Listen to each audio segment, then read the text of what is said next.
81번 청소년 위기의 위험을 높이는 상황적 선행 요인으로 옳지 않은 것은 청소년 위기의 위험 요인은요, 크게 개인적인 요인이 있고요, 상황적인 요인이 있습니다. 개인적 요인에는 낮은 자존감, 우울, 불안 등 부정적인 정서나 유전적인 정신병 등이 포함이 되고요. 반면에 상황적인 요인에는요, 청소년이 처한 외부 환경과 관련된 요인이죠. 그래서 가족 간의 갈등, 친구와의 불화, 가출, 학업 부진, 또한 집단 따돌림 등이 상황적 요인으로 해당이 됩니다. 그래서 1번 가족 간의 갈등, 2번 가출, 3번 친구와의 불화, 5번 학업 부진은요, 청소년 위기의 위험을 높이는 상황적 선행 요인으로 옳죠. 나머지 4번 낮은 자아 존중감은요, 청소년의 위험을 높이는 개인적인 요인으로 분류가 되는 거죠. 따라서 선행적 선행 요인으로는 보지 않습니다. 따라서 답은 4번 낮은 자아 존중감입니다. 82번 학교폭력 가해자 관련 위험 요인이 아닌 것은 학교폭력 가해자와 관련된 위험 요인들은 주로 개인적, 가정적, 사회적 환경에서 발생하는 부정적인 요소들로 구성이 되어집니다. 한번 주어진 내용을 보면서 하나씩 보면서 학교폭력 가해자 관련 위험 요인이 아닌 것을 골라보도록 하겠습니다. 1번 낮은 자아 존중감 및 부정적 자기 개념. 낮은 자아 존중감 및 부정적 자기 개념은요, 개인적 요인이죠. 가해자가 자신의 가치를 낮게 평가하고 부정적인 자기 이미지를 가지고 있을 때 폭력적인 행동을 할 가능성이 높다라는 표현으로 옳습니다. 2번 부모의 일관성 있는 양육 태도. 2번은 학교폭력 가해자 관련 위험 요인이 아닙니다. 부모의 일관성 있는 양육 태도는요, 안정적이고 긍정적인 영향을 미치죠. 학교폭력 가해자로 발전할 위험을 줄이는 요인입니다. 따라서 정답은 2번 부모의 일관성 있는 양육 태도가 되겠네요. 나머지 계속해서 읽어 나가도록 하겠습니다. 3번 욕구 좌절. 욕구 좌절은 개인의 욕구가 충족되지 않았을 때 발생하는 좌절감이죠. 이를 폭력으로 표출할 수 있습니다. 4번 또래 폭력 경험. 또래 폭력 경험은요, 이전에 자신이 폭력을 경험했거나 목격한 경우 그 행동을 반복할 가능성이 있습니다. 따라서 또래 폭력 경험도 학교 폭력 가해자 관련 위험 요인입니다. 5번 처벌적 상호작용. 처벌적 상호작용은요, 가정이나 학교에서 처벌적인 대우가 폭력적인 행동을 유발한다는 거죠. 따라서 5번 처벌적 상호작용도 학교폭력 가해자 관련 위험 요인에 해당이 됩니다. 답은 2번이고요. 학교폭력 가해자 관련 위험 요인을 다시 한번 말해보면 낮은 자아 존중감 및 부정적 자기 개념, 욕구 좌절, 또래 폭력 경험, 처벌적 상호작용이 되겠습니다. 답은 2번 부모의 일관성 있는 양육 태도. 이것은 안정적이고 긍정적인 영향을 미치며 학교폭력 가해자로 발전할 위험을 줄이는 요인으로 답이 되겠습니다. 83번 상담자 소진에 관한 설명으로 옳지 않은 것은 주어진 내용을 읽어가면서 옳은 설명과 옳지 않은 설명을 찾아보도록 하겠습니다. 1번 스트레스가 중재되지 못하거나 지지체계가 없을 때 일어날 수 있다. 맞습니다. 상담자는요, 스트레스가 적절히 관리되지 않거나 지지체계가 부족할 때 소진이 발생하죠. 2번 가벼운 에너지 손실에서부터 죽음에 이르기까지 그 심각성의 정도가 다양하다. 맞습니다. 소진의 정도는요, 경미한 에너지 손실에서부터 심각한 건강 문제까지 다양할 수 있습니다. 3번 소진이 증가하면서 점진적으로 신체적, 정신적 건강에 문제를 일으킬 수 있다. 맞습니다. 소진은요, 신체적 및 정신적 건강 문제를 초래할 수 있죠. 따라서 3번도 맞습니다. 4번, 개인적, 직업적 성장에 도움이 되지 않는다. 아닙니다. 소진을요, 건강하게 관리를 한다면 개인적, 직업적 성장에 도움이 됩니다. 따라서 83번의 답은 4번이 되겠네요. 소진을 건강하게 관리하면 개인적, 직업적 성장에 도움이 되지 않는 게 아니라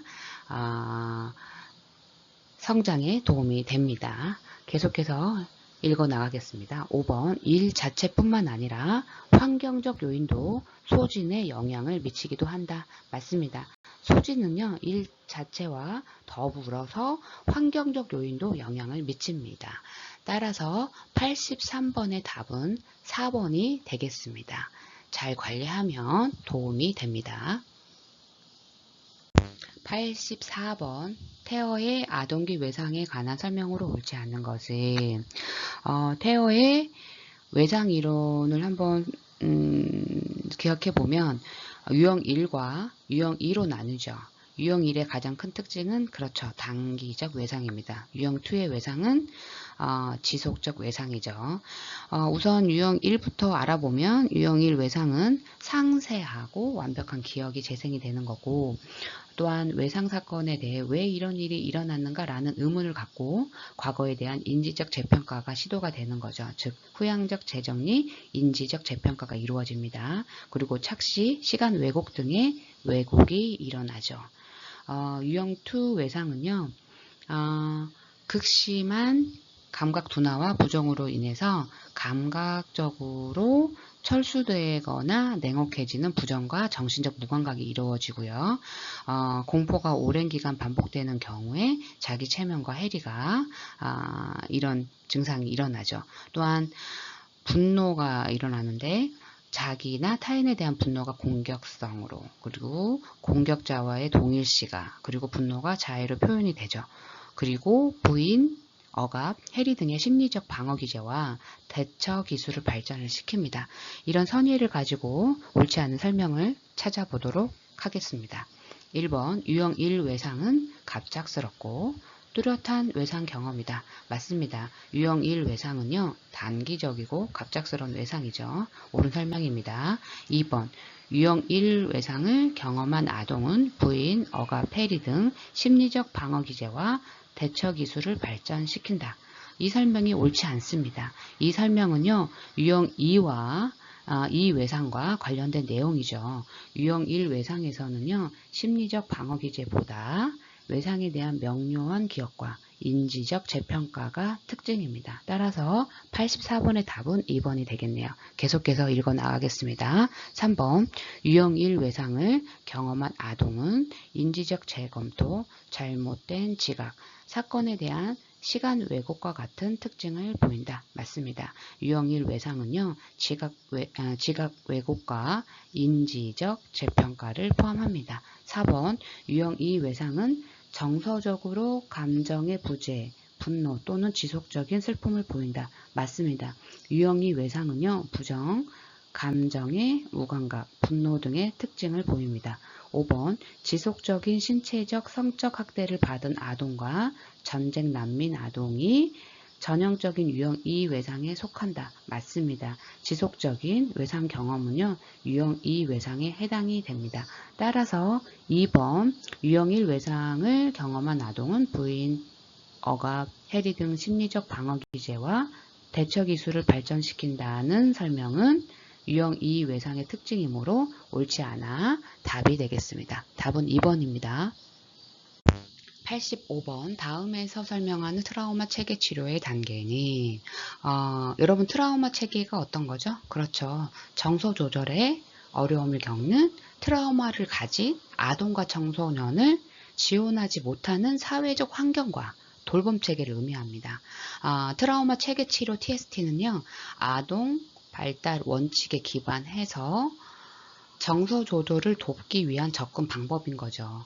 이 치료는 몇 단계죠? 5단계입니다. 첫 번째 생존 단계, 두 번째 안정 단계, 세 번째 유지 단계, 네 번째 이해 단계, 다섯 번째 극복 단계인 거죠. 생존 단계의 특징은 위협으로부터 보호하고 치료의 다른 단계로 나아갈 기반을 마련하는 거고, 안정 단계의 특징은 안전한 사회 환경을 조성하는 거고, 유지 단계는 정서 조절 훈련과 안전한 환경 구축을 통해 정서 조절 기술을 발전시키는 거죠. 이해 단계는요, 인지 행동 치료를 통해 트라우마 경험에 대해 치료적 의사소통을 실시하는 겁니다. 극복 단계는 트라우마에서 벗어나 지속 가능한 의미와 관점을 형성하는 겁니다. 그렇다면 다시 문제로 돌아와서 85번 다음에서 설명하는 트라우마 체계 치료의 단계를 찾아보도록 하겠습니다.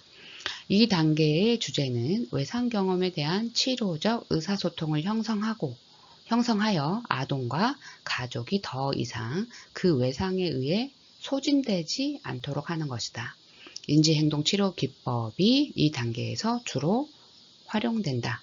아동은 외상 경험을 인지적으로 다룰 만큼 충분한 정서 조절 기술을 가지게 된다.